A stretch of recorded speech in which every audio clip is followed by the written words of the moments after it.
Mi equipo está conformado por Roberto Eduardo Grajales Castro, Humberto Méndez Ramos, Francisco Javier Rojas Reyes y su servidora Carolina Albarrán Reyes. Nosotros hablaremos del tema de la gobernanza en Chile. En el marco contextual tenemos que, según el Banco Mundial, Chile es uno de los países más estables y prósperos de América Latina, con un importante índice de estabilidad política, crecimiento económico y reducción de la pobreza. En el 2010, Chile se une a la Organización para la Cooperación y el Desarrollo Económico, organización cuyo objetivo es coordinar las políticas económicas y sociales de sus Estados miembros.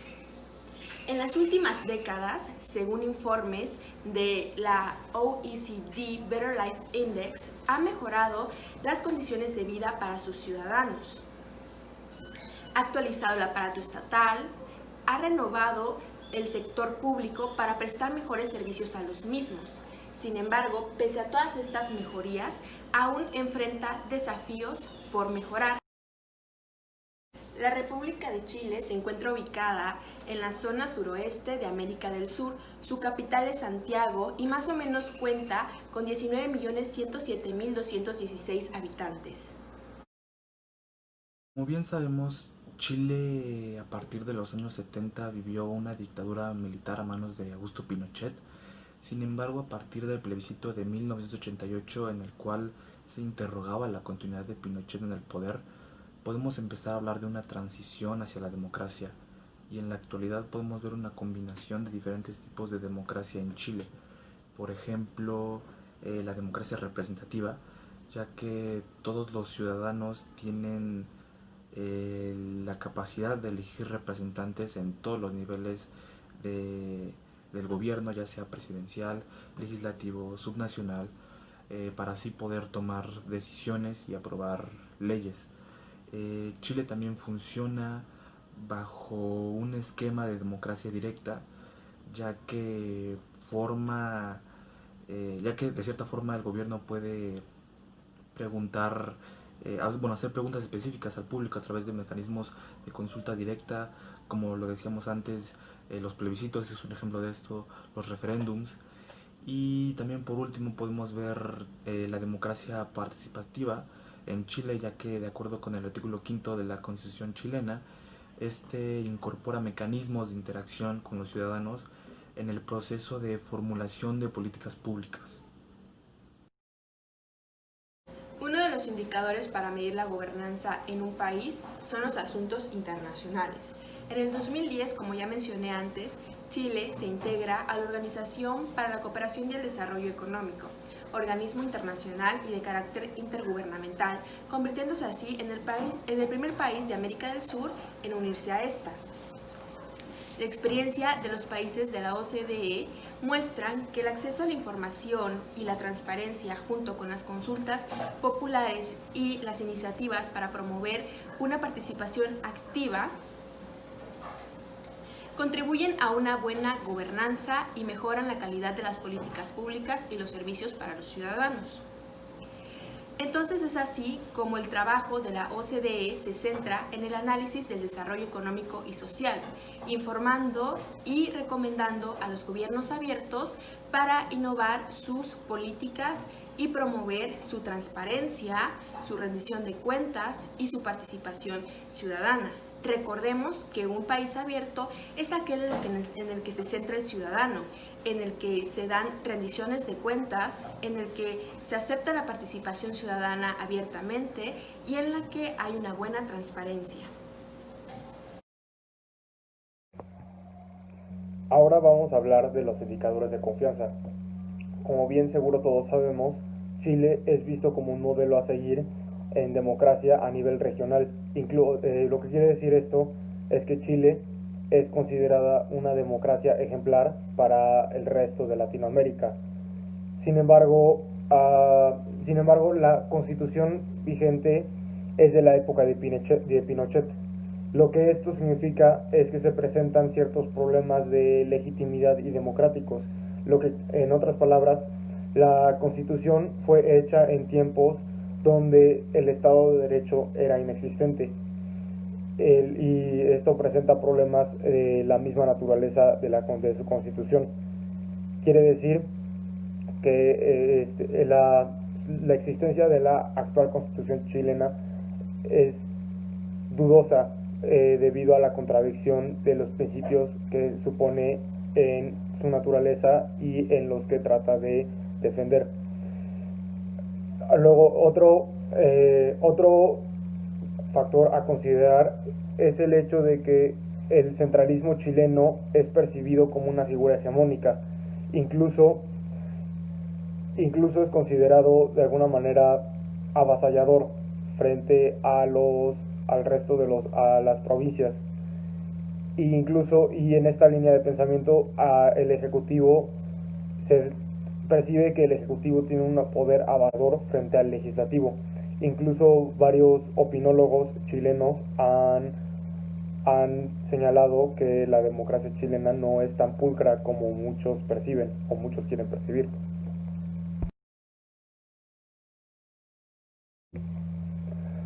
Siguiendo esa línea de pensamiento también sobre la democracia chilena, que es como un ejemplo a seguir para el resto de Latinoamérica, uno pensaría que también el ciudadano chileno tiene confianza y tiene participación en los procesos que se viven en el país. Sin embargo, se encontró que solo el 49% del padrón electoral votó en las elecciones del 2013. De la misma forma, la OCDE describe como, cito, muy bajo el nivel de confianza que el público le tiene a sus instituciones públicas. Por otro lado, con el fin de contrarrestar esta situación de la baja participación y la poca confianza que se tiene en el gobierno chileno, el gobierno de la presidenta Bachelet incluso buscó la forma de fomentar la participación ciudadana y con un intento de implementar políticas que incentivaran tal participación. A grandes rasgos, esta participación se dividió en consulta, deliberación y redacción constitucional y referéndum. Incluso, como bien podemos apreciar en esta gráfica de PAI, los indicadores de participación ciudadana en Chile se encuentran entre los más bajos. Si bien esta gráfica comenta que la participación chilena está en un 48.4%. Y esto es particularmente llamativo considerando como el nivel de participación más alto en Latinoamérica es de Haití, que cuenta con un 91.8%, algo que no se esperaría de un país que todavía está en vías de desarrollo, tal como lo es Haití. Dentro del indicador que escogimos, y para poder entender si hay o no gobernanza dentro de un país, es importante entender el dinamismo, la relación que existe entre el centro con las regiones, con las localidades o municipios. En el país que escogimos, Chile, como ya bien sabemos, vivió una dictadura desde 1973 hasta 1990, en los cuales el régimen militar dictatorial de Augusto Pinochet, con tal de legitimarse, busca promover el desarrollo económico. Dicho desarrollo económico sigue claramente, como ya hemos visto, ciertas pautas neoliberales y trata de seguir ciertas pautas que se empiezan a formular sobre esta idea de una nueva gestión pública, que como bien nos menciona Luis Aguilar, nos los describe, es prácticamente hacer que el Estado se involucre menos dentro de la actividad económica, descentralizar el sistema, desjerarquizar la administración, promover el empoderamiento de agentes locales, reactivar la economía, desregularizar los mercados para buscar la eficiencia económica, descentralizar las decisiones de gobierno a agentes locales, a gobiernos locales, más que nada, y se busca la división del trabajo y el fortalecimiento de medios de comunicación entre lo central y lo local. ¿Con qué fin? Con el fin de que esta nueva administración sea capaz de adaptarse a los inconvenientes del medio y así poder dar dirección a la comunidad o a la sociedad. Desgraciadamente en Chile, se trataba de una dictadura,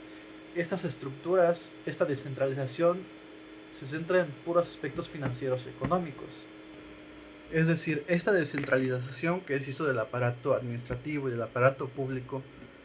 más allá de reactivar la naturaleza pública, es decir, involucrar a la ciudadanía dentro de las decisiones del gobierno, dentro de las políticas públicas, solo se centra en favorecer que las regiones se vuelvan entidades objetos con puros fines económicos y que estas regiones puedan integrarse de manera más eficiente a la red global de mercados. Y aunque esta descentralización en un primer fin logra altos niveles de crecimiento económico y desarrollo económico, la ciudadanía se hace a un lado. Y de hecho, el Estado chileno en la Constitución de 1980, en su artículo primero, establece que el rol del Estado dentro de la actividad económica será puramente subsidiaria, es decir, mantendrá un equilibrio y garantizará la autonomía de los diferentes actores. En este sentido, opino que el gobierno chileno asume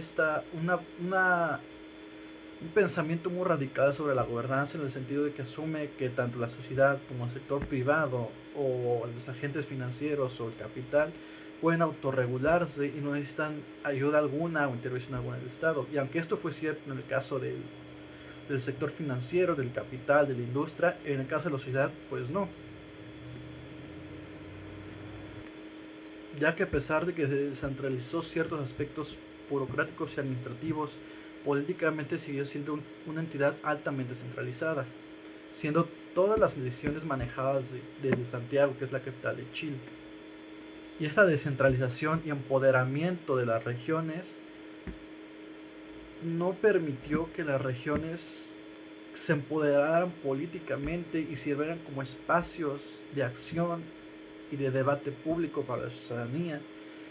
Y asimismo, desde un aspecto económico, a pesar de que sí se le dio ciertas facultades más autónomas,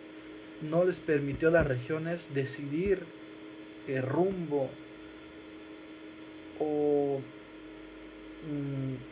dirección que serían esas inversiones. No tenían el control sobre los impactos que iban a tener esas inversiones y si eso iba a beneficiar o no a la sociedad. Como bien menciona Luis Aguilar, el Estado chileno toma esta visión, este enfoque internista que asume que la sociedad es anárquica, que es incapaz de autorregularse. Bueno, que es capaz de autorregularse desde un punto de vista puramente político. Entonces estas contradicciones entre descentralización y centralización, entre admitir que la sociedad y el capital financiero, el sector privado son capaces de autorregularse desde su punto de vista económico, pero que la sociedad es incapaz de regularse desde un punto de vista político, provoca que haya fricciones entre la estructura del Estado y la población y provoca que los gobiernos regionales sean incapaces de liderar procesos de decisión y gobernanza regional, es decir, no se ven capaces de incluir dentro de sus políticas a la sociedad civil, a los agentes públicos, al sector privado y agentes locales. Y a pesar de que la dictadura cae en 1990, los subsecuentes gobiernos democráticos seguirán aplicando este modelo. Es decir, promoverán la inversión extranjera, promoverán que las regiones y el gobierno central tengan mayor información y herramientas para conectarse a las redes globales de mercados, pero no se encargarán de empoderar a la sociedad. Desde un ambiente político mantendrán un control fiero, pero desde un punto de vista tal vez económico, financiero, asumirán de que pueden autorregularse y que pueden estar a la par de las capacidades del sector privado. Nosotros elegimos investigar el caso de Chile porque se nos hacía muy interesante ver cómo este país casi experimental para las nuevas estrategias neoliberales, para las estrategias democráticas, pudiera ser que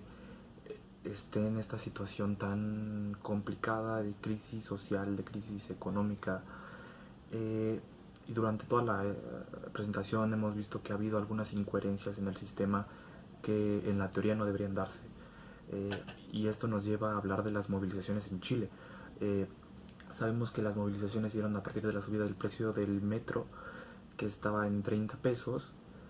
y ahora llegó, bueno, en el momento en que se detonaron las movilizaciones, llegó a costar 830 pesos chilenos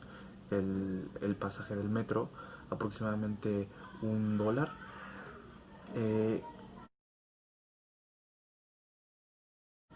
Y es por eso que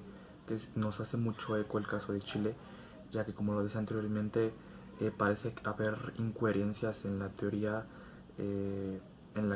neoliberal, en la teoría democrática, ya que una liberalización de los mercados, como lo plantea la gobernanza, y una participación supondría una mejor estabilidad social, pero parece ser que no, y esto lo hemos visto en diapositivas anteriores, con indicadores que nos han mostrado que la participación ciudadana en Chile es muy baja y la confianza en las políticas públicas son muy bajas. En conclusión, es así como puedo decir que en el indicador de asuntos internacionales, Chile es un modelo a seguir para Latinoamérica, puesto que su integración a la Organización para la Cooperación y el Desarrollo Económico lo respalda. Como conclusión, bien podemos destacar que Chile es ampliamente considerado a nivel internacional un modelo a seguir para Latinoamérica, tal y como mencionábamos previamente. Sin embargo, los factores que vimos, que muchos emanan de opinólogos chilenos sobre la baja participación ciudadana y la poca confianza institucional, son llamativos, especialmente viniendo de un país que es considerado ejemplar. Es un factor que se debe tomar muy en consideración. Por otro lado, es también importante examinar el dilema de la legitimidad de la Constitución. O sea que aquí deben surgir las interrogantes de qué se debe hacer con la Constitución vigente. Debería reemplazarse por una nueva que esté fundada por ya una democracia hecha y derecha, o se debería conservar esta Constitución con el fin de mantener la estabilidad jurídica y legislativa. Pero aún así vale la pena señalar la naturaleza contradictoria de la misma. Y por otro lado, también debido a la crítica que se le hace al centralismo chileno, también es importante considerarlo. Es importante considerar si a lo mejor, si quizá lo mejor para el país es que haya cierto nivel de federalismo, o si se debe conservar el centralismo que hasta ahora ha estado imperando en el país. Pero será una interrogante difícil, considerando como, bueno, igual bien mi compañera mencionó, la capital chilena tiene un número de una población masiva, una población colosal, lo que esto puede y lo que por lo tanto una federación podría llegar a ser difícil. Por último, simplemente concluiré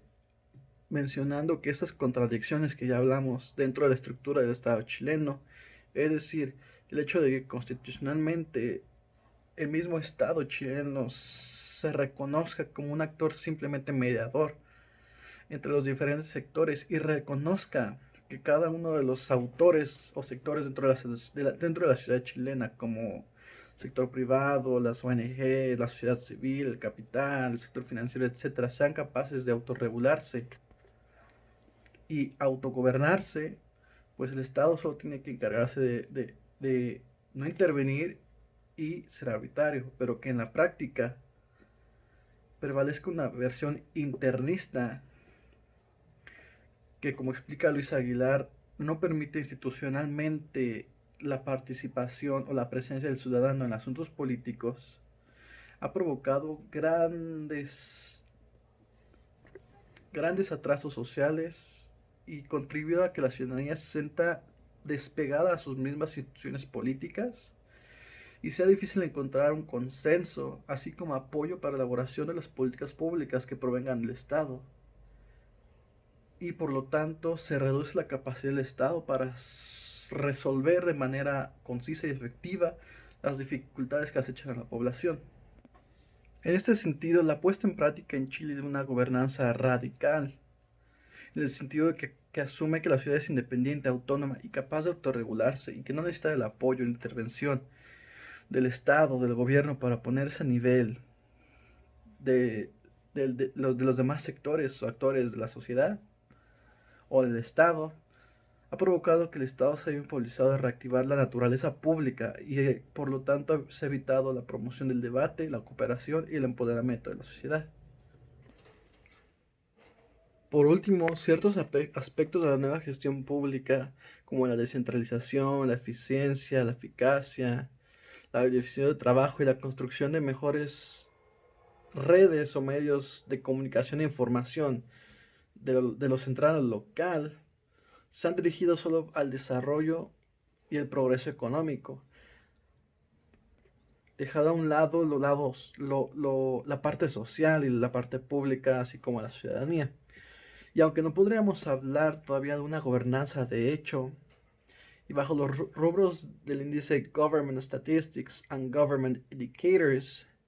está lejos de cumplir los requerimientos mínimos, pero a pesar de esto se reconoce el esfuerzo reciente de los gobiernos democráticos, sobre todo el de Michelle Bachelet, para construir mecanismos constitucionales de consulta y contrapesos dentro del Estado / gobierno chileno. Se entiende que dentro de Latinoamérica Chile sea un estandarte o un punto de referencia para el desarrollo de la globalización, porque comparados con otros países de la zona, tal vez con la excepción de Uruguay, pues el desarrollo de esta nueva gestión pública o de este concepto de gobernanza, pues todavía sigue, digamos así, en pañales. Pero aunque Chile formalmente no se pueda considerar un país con una gobernanza verdadera, por lo menos bajo los rubros de Luis Aguilar, del Government Statistics and Government Indicators, por lo menos a nivel regional, consideramos que, pues, comparado con otros países, cubre los requerimientos mínimos para asegurar un involucramiento de la sociedad, del sector privado, y de ONGs y de organismos internacionales.